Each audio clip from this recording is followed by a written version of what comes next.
ভোটের আগে এবার ইস্তেহার প্রকাশ করলো বামেরা। ইস্তেহারে যে সমস্ত প্রতিশ্রুতি দেওয়া হয়েছে তার মধ্যে রয়েছে প্রতিটি পরিবারের একজনকে স্থায়ী চাকরি দেওয়া হবে, 5 বছরের মধ্যে সমস্ত সরকারি শূন্য পদে নিয়োগ করা হবে, প্রত্যেক বছর স্বচ্ছতার সঙ্গে এসএসসি, সিএসসি ও পিএসসি পরীক্ষা নেওয়া হবে। পাশাপাশি কৃষকদের কথা মাথায় রেখে 16টি ফসলে ন্যূনতম সহায়ক মূল্য 1.5 গুণ করার কথা জানানো হয়েছে।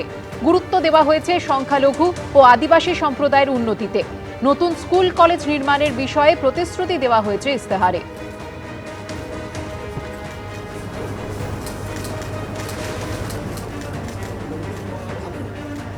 রাজ্যের স্বার্থে, রাজ্যকে বাঁচাতে, বাংলাকে বাঁচাতে,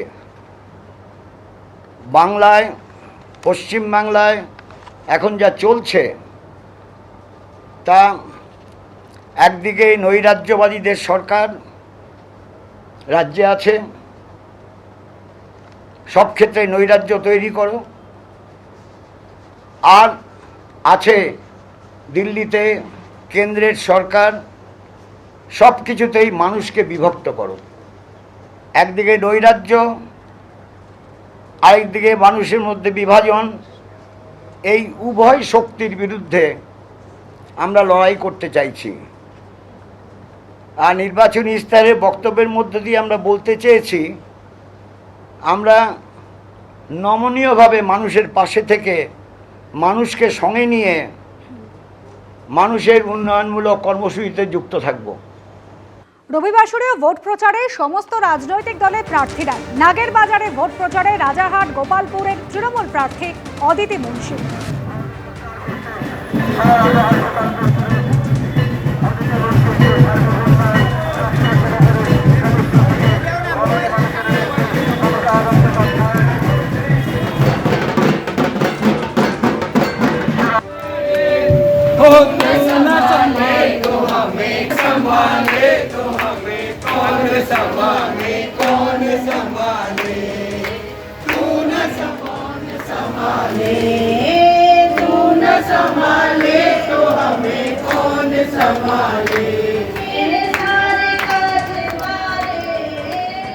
জমজমাট রবিবাসরীয় প্রচার, বিশরপাড়ায় প্রচারে চন্দ্রিমা ভট্টাচার্য।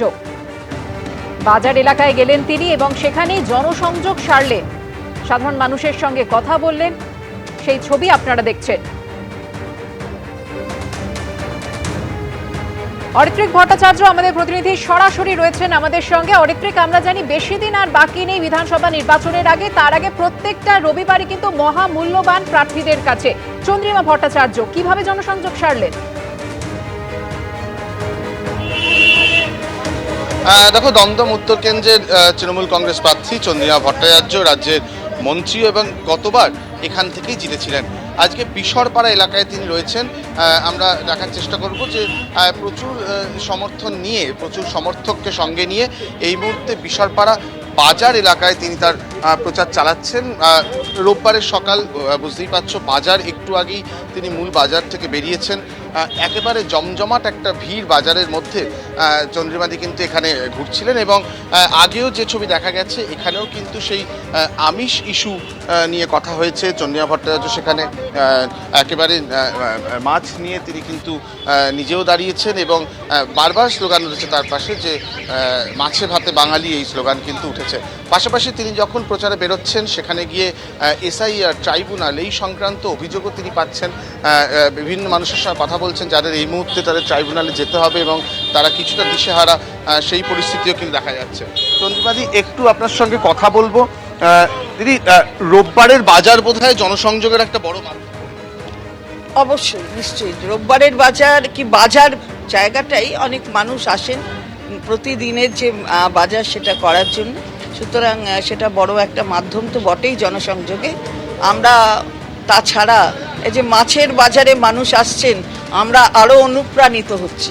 আর আমাদের এই বাজারগুলো না টাটকা টাটকা মাছ আসে, একদম টাটকা ইলিশ। যারা বলছেন 15 দিন থাকবেন মাননীয় স্বরাষ্ট্রমন্ত্রী, আমরা ইতিমধ্যেই তৃণমূল কংগ্রেস থেকে অনেকগুলো ডেলিকেসি যেগুলো বাংলা সেগুলো আমরা বলেছি যে এটা অবশ্যই খেয়ে যাবেন। তার মধ্যে ইলিশের ভাপাও আছে, চিংড়িও দেখলেন, চিংড়ির মালাইকারি আছে, পাবদা দেখলেন, পাবদার ঝাল সব বলা আছে, কষা মাংস থেকে শুরু করে কোনোটা বাকি নেই। তো খেতে তো হবে, যারা খাবে তাদের ওপর নিষেধাজ্ঞা করে দেবেন, কিন্তু তারা বলছে আপনি এটা খেয়ে দেখুন কীরকম লাগে। স্বরাষ্ট্রমন্ত্রী তো 15 দিন থাকবেন বলেছেন। আজকে প্রধানমন্ত্রী উত্তরবঙ্গে প্রথমবার ভোট ঘোষণার পর আসছেন। বিজেপিও অনেকটাই তার এই ঘুঁটি সাজাচ্ছে। সে ঘুঁটি সাজা কি, কোনো ঘুঁটিতে কিছু কাজ হবে না, এটা ঘোট হচ্ছে, ঘুঁটি নয়। সুতরাং ঘোটে কোনো কাজ হয় না। সে মাননীয় প্রধানমন্ত্রী আসতেই পারেন, বাংলাটা তো গণতন্ত্রের জায়গা। তাই আমরা যখন অন্য জায়গায় যাই, স্টেশনে আটকে দেওয়া হয়, কোনো জায়গায় এয়ারপোর্টে আটকে দেওয়া হয়, আমরা কখনো এখানে মাননীয় নেত্রী, তিনি রাজ্যের মুখ্যমন্ত্রী, এমন কোনো ইনস্ট্রাকশন থাকে না যে তাদের রাস্তায় আটকে দিতে হবে। সুতরাং তারা আসছেন, প্রচার করবেন, এটা গণতন্ত্রের একটি পার্ট।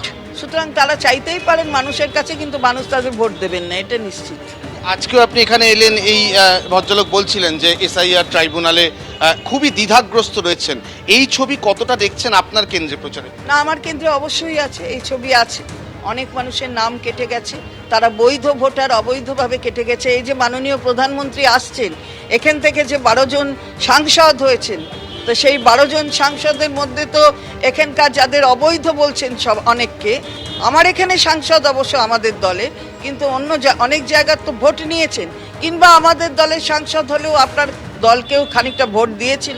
পার্সেন্টেজ ওয়াইজ যদি দেখতে যাই, তাহলে অবৈধ ভোটারদের থেকে ভোটটা নিলেন, প্রধানমন্ত্রী হলেন বলে সেই প্রধানমন্ত্রীত্বে চলছে গোটা ক্যাবিনেট। আপনাদের তো রিজাইন করা উচিত, যেটা আমাদের সম্মানীয় সাধারণ সম্পাদক বলেছেন। এরা এইভাবে সাফার করবে? এদের বাড়িতে 8টা ভোট আছে, তার মধ্যে 3টে এসেছে, 5টা আসেন। এবারে আমরা সব রকমের সহযোগিতা করব, এই বিষয়ে কোনো সন্দেহ নেই। কিন্তু এই যে একটা বিভ্রান্তি তৈরি করা এবং মানুষের মধ্যে আতঙ্ক তৈরি করা, ভোটার একজন, তার সম্মান এটা যে আমি ভোটার, এটা আমি ভোট দিতে যাচ্ছি, সেই সম্মানটা যারা নষ্ট করছে তাদের শাসন ক্ষমতায় থাকার কোনো অধিকার নেই। শেষ প্রশ্ন, একাধিক মানুষ এখনো দ্বিধায় তারা ভোট দিতে পারবেন কিনা। এই আবহে মুখ্য নির্বাচনী আধিকারিক জেলা সফরে গেছেন পূর্ব মেদিনীপুরে ভয়মুক্ত ভোটের লক্ষ্যে, আরও অন্যান্য জেলাতে। ওনাকে দেখে কেউ ভয়মুক্ত হবে না, উনিই তো ভয় তৈরি করেছেন, উনি তো কথাই বলতে জানেন না। একদম অর্থাৎ বোঝাই যাচ্ছে চন্দ্রিমা ভট্টাচার্য একদম রবিবাসরীয় প্রচারে একেবারে জমজমাট প্রচার সারছেন তিনি, এবং একাধিক বিষয়ে বিজেপিকে আক্রমণ করলেন তিনি। ধন্যবাদ অরিত্রী।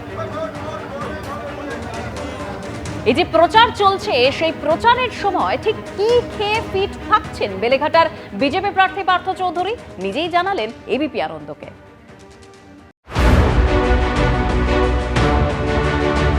বেলেঘাটায় তৃণমূলের কুণাল ঘোষের বিরুদ্ধে এবার বিজেপি প্রার্থী করেছে পার্থ চৌধুরীকে। হাই ভোল্টেজ বিধানসভা ভোট, বিরুদ্ধে হেভিওয়েট প্রার্থী, তার উপর গরম, চাই বাড়তি এনার্জি। শরীর ফিট থাকলে তবে তো ভোটের প্রচারে দৌড়ানো যাবে। তাই ভোটের আগে বুঝে শুনেই খাওয়া দাওয়া সারছেন বেলেঘাটার বিজেপি প্রার্থী। দুবেলা ভাত, মাছ, আমরা বাঙালি, মাছ ছাড়া হয় না, তাই বজরংবলীর পুজো করি। মঙ্গলবার নিরামিষ খেতে হয়। আমার মা বালাজিকে অনেক মানেন, তাই আমি শনিবারও নিরামিষ খাই। বাকি 5 দিনই মাছ ভাত হচ্ছে আমার সবথেকে প্রিয়। পার্থ চৌধুরীর ফিট থাকার রহস্য জানতে আমরা পৌঁছে গেছিলাম তার কাছে, তবে তার নিজের বাড়িতে নয়, এক বিজেপি কর্মীর বাড়িতে, যেখানে প্রচারের মাঝে দুপুরের খাওয়া সারলেন তিনি। তার মেনুতে ছিল ভাত, ডাল, আলু ভাজা, চিংড়ি ভাপা, লোটে মাছের ঝাল, কাতলা কালিয়া।